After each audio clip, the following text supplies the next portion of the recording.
Coronavirus, quelles entreprises s'enrichissent grâce à la crise? C'est un grand classique de l'histoire économique. Pendant les crises, certains s'enrichissent et d'autres s'appauvrissent ou font faillite. La pandémie du Covid-19 n'échappe pas à ce scénario. Cette fois, les entreprises cotées qui s'en sortent, bien sont même répertoriées dans un nouvel indice appelé Stay Home Index, indice resté à la maison. C'est la société d'investissement MKM Partners qui l'a publié en février dernier. S'y retrouvent environ 30 sociétés COTE accent aigu ES astérisque, telles que les plateformes de vente Amazon, eBay et Alibaba. Sont également répertoriées Netflix et Facebook, ainsi que les sociétés qui facilitent le télétravail, comme Slack et Zoom. La livraison de repas est également répertoriée avec Grubhub et Blue Apron. À lire aussi toutes les infos sur le coronavirus d'autres sociétés dans le monde, notamment dans le secteur de l'alimentation et du pharmaceutique affichent de bons résultats. Mais pourquoi certains arrivent-ils mieux à tirer leur épingle du jeu depuis le début de la pandémie du Covid-19? Et surtout, leur croissance se stabilisera-t-elle après le déconfinement? Tour d'horizon international. Le commerce a fait un bond en avant inédit depuis le début du confinement et Amazon est le grand gagnant selon une récente étude du BCG, le Boston Consulting Group. Au premier trimestre de cette année, les ventes du géant américain ont augmenté de 26%. Conséquence directe, la fortune personnelle de son patron Jeff Bezos a augmenté de 26 milliards $ et est actuellement à 141 milliards $, puisque celui-ci possède 11% des actions de sa propre entreprise. Mais cette croissance dans ce contexte compliqué s'accompagne d'effets moins positifs. Certes, Amazon a annoncé le recrutement de 175 000 personnes en mars et en avril, mais cela pèse dans ses frais et son bénéfice d'exploitation a légèrement diminué. Son patron a en outre annoncé qu'il doit faire des dépenses importantes en matière de sécurité des employés. Amazon est en proie à des polémiques peu flatteuses pour son image de marque, avec le non-respect des mesures sanitaires pour ses travailleurs dénoncés par les syndicats. En Europe, la justice française lui a d'ailleurs imposé de fermer ses entrepôts. Il ne devrait pas rouvrir avant le 18 mai au moins. À lire aussi, Amazon contourne une décision de justice. Pour gagner des parts de marché Amazon, va-t-il par ailleurs réussir à fidéliser sa nouvelle clientèle ou à garder les nouvelles habitudes?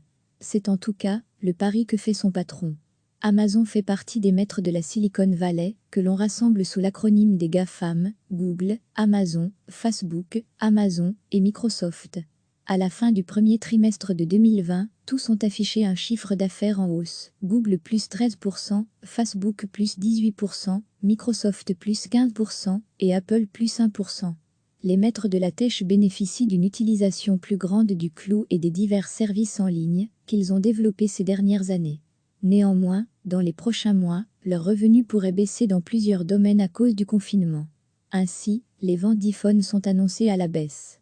Et la publicité, qui rapporte tant à Facebook et à Google et Facebook, est en nette diminution, étant donné les fortes coupes budgétaires des annonceurs. À lire aussi, coronavirus. Grâce à l'épidémie, les GAFAM ne connaissent pas la crise. Les ventes de nourriture, en ligne ont explosé en Belgique et ailleurs dans le monde.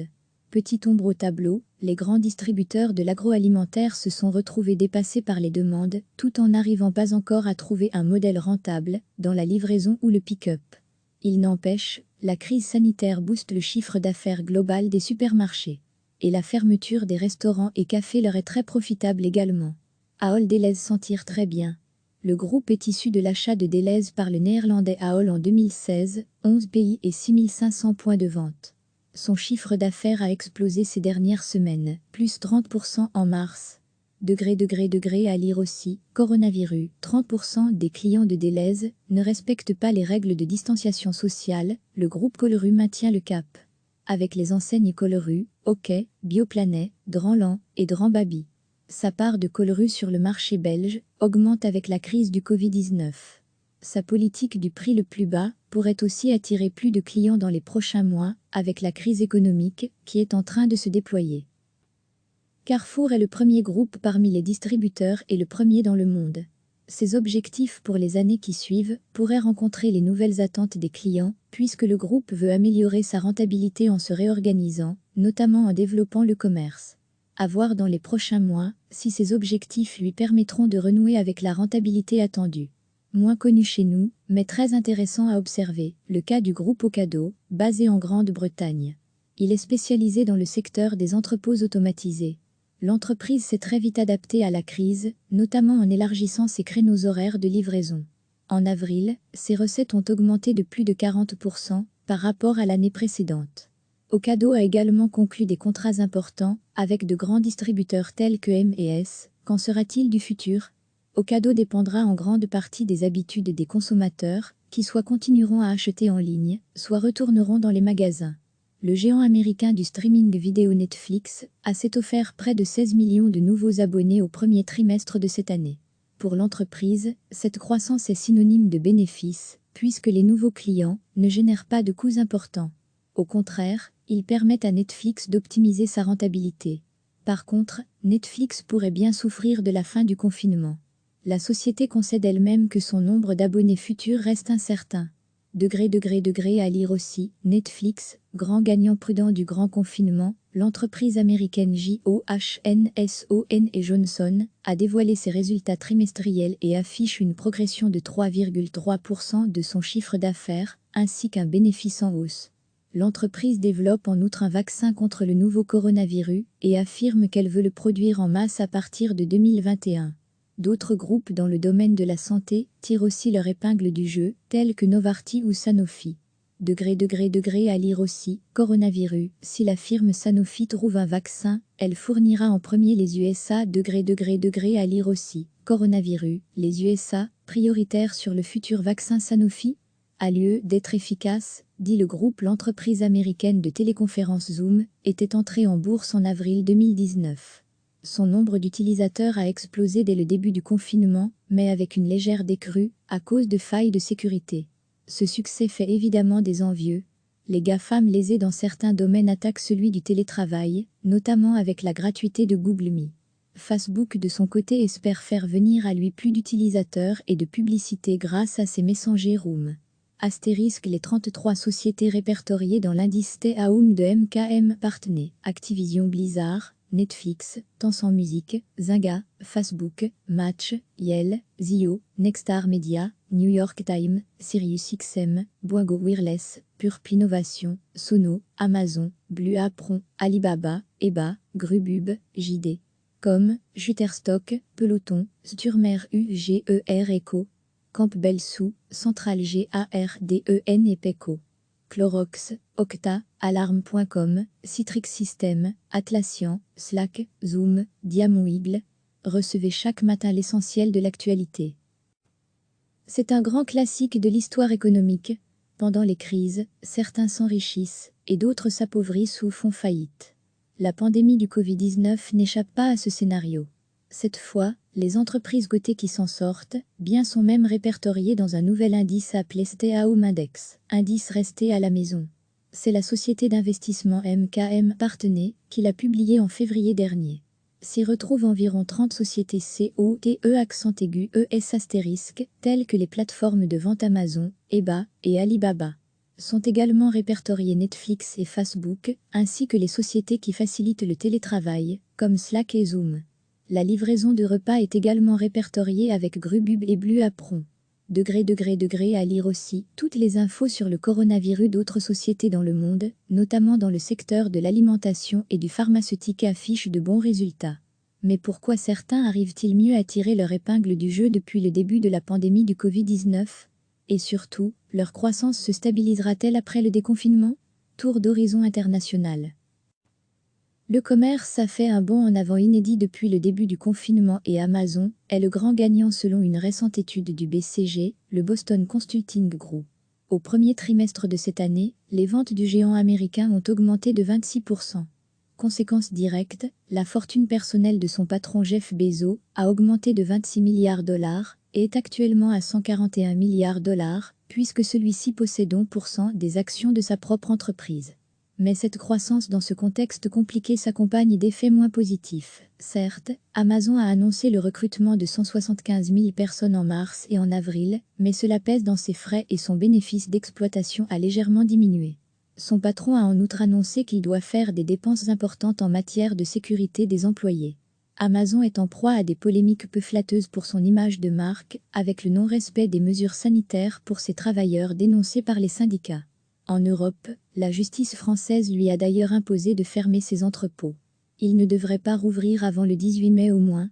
À lire aussi, Amazon contourne une décision de justice. Pour gagner des parts de marché, Amazon va-t-il par ailleurs réussir à fidéliser sa nouvelle clientèle ou à garder les nouvelles habitudes?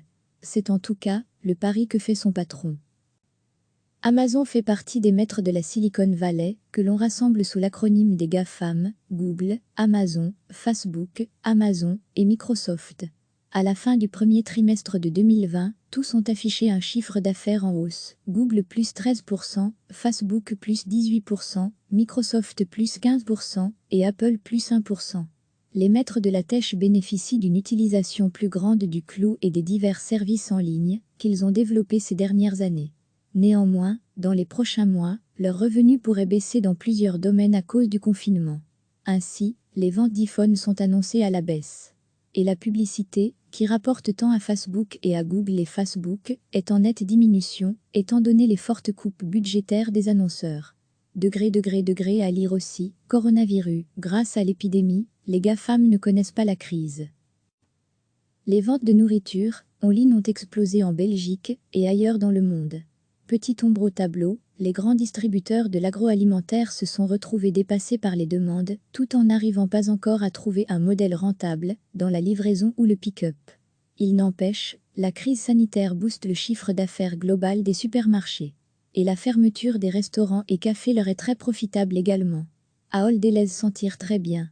Le groupe est issu de l'achat de Delhaize par le néerlandais Ahold en 2016, 11 pays et 6500 points de vente. Son chiffre d'affaires a explosé ces dernières semaines, plus 30% en mars. À lire aussi, coronavirus. 30% des clients de Delhaize ne respectent pas les règles de distanciation sociale, le groupe Colorus maintient le cap. Avec les enseignes Colorus, OK, Bioplanet, Dranlan et Dranbaby. Sa part de Colorus sur le marché belge augmente avec la crise du Covid-19. Sa politique du prix le plus bas pourrait aussi attirer plus de clients dans les prochains mois, avec la crise économique qui est en train de se déployer. Carrefour est le premier groupe parmi les distributeurs et le premier dans le monde. Ses objectifs pour les années qui suivent pourraient rencontrer les nouvelles attentes des clients, puisque le groupe veut améliorer sa rentabilité en se réorganisant, notamment en développant le commerce. À voir dans les prochains mois si ces objectifs lui permettront de renouer avec la rentabilité attendue. Moins connu chez nous, mais très intéressant à observer, le cas du groupe Ocado, basé en Grande-Bretagne. Il est spécialisé dans le secteur des entrepôts automatisés. L'entreprise s'est très vite adaptée à la crise, notamment en élargissant ses créneaux horaires de livraison. En avril, ses recettes ont augmenté de plus de 40% par rapport à l'année précédente. Ocado a également conclu des contrats importants avec de grands distributeurs tels que M&S. Qu'en sera-t-il du futur ? Ocado dépendra en grande partie des habitudes des consommateurs, qui soit continueront à acheter en ligne, soit retourneront dans les magasins. Le géant américain du streaming vidéo Netflix s'est offert près de 16 millions de nouveaux abonnés au premier trimestre de cette année. Pour l'entreprise, cette croissance est synonyme de bénéfices, puisque les nouveaux clients ne génèrent pas de coûts importants.